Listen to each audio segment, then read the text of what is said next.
On the soybean side of Jason, Yep. we've always been kind of, Oh, yeah.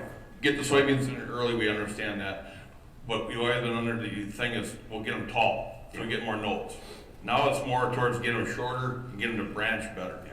What's your recommendation on that? Well, without a doubt, I mean, everything that a starter's been created for in the last 20 years is to make the crop more robust and beautiful, right? That's why it's built. We want to get ahead of the curve, so we're trying to push that plant. But the bigger thing is we really understand that hormonal, what we feed the plant, it's just like, I'll explain it this way. Let's just say I'm on the road all the darn time now, and I go eat crap food at McDonald's 3-4 days in a row, whatever that is. Pretty soon I'm sluggish. Why I'm sluggish is because of my diet, okay? That affected my hormones made me tired. That's just the way the body works. Well, the plant works the exact same way. You're building the diet to affect the hormones that you want. And in soybeans, you've got to be able to express your cytos in your plant, which is a hormone. Cytos are going to create your branching and your fruiting nodes and more stacking in your plant. So I always like to explain it like this. I want a short, fat plant. The shorter the fat of the plant I create, the higher the yield potential I'm going to get, because I'm going to create more nodes per acre, and I can move nutrients and sugars more effectively than a plant that's this darn tall. This darn tall looks good, but it's hard to manage it because you get too much length in between your internodes. And typically speaking, you're going to lose on internode count on a per acre basis. What we're really trying to manage in this scenario is how many nodes can we create per acre, because nodes are going to give us the opportunity for flowers, flowers are going to give us the opportunity for pods, right? So we're trying to manage them nodes. On a main stem, you're only going to get between 20 and 22 nodes. If you want to get to 130, 140, 150 bushel beans, the only time I've ever been involved in it, again, it's when we get the branching to happen.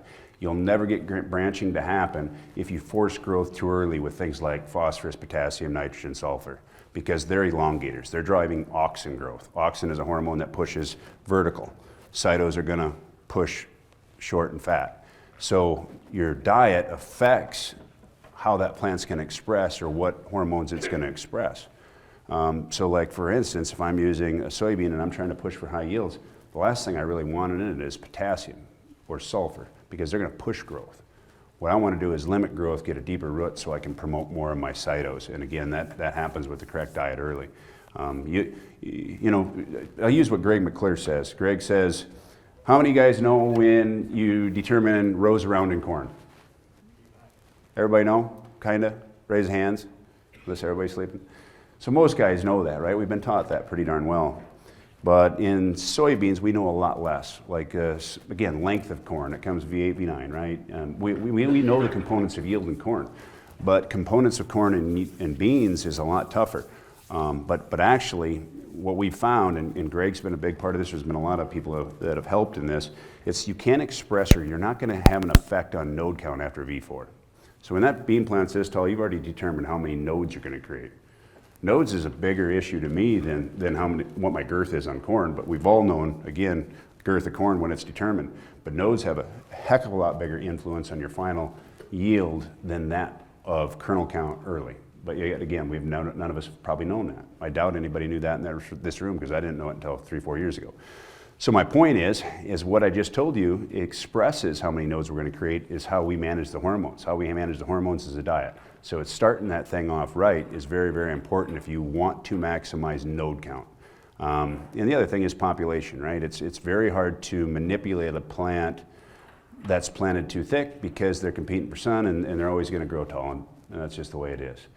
We create a zone system and we variable rate our soybeans from, like I'll give you an example on our own farm. I'm not saying this is for everybody because it takes some risk tolerance, but we'll variable rate ours from 50 to 140, okay? So 50,000 is going to be in our highest producing zones, and 140 is going to be on our hilltops, because in all reality, we're trying to have the same amount of nodes on a per acre basis across that farm. We know our hills won't express enough nodes, so we might only get 11 to 13 nodes on a main stem on a hilltop in our world. But our swales can be 20, 22, so we have to adjust the population so we can have even node count across the entire field.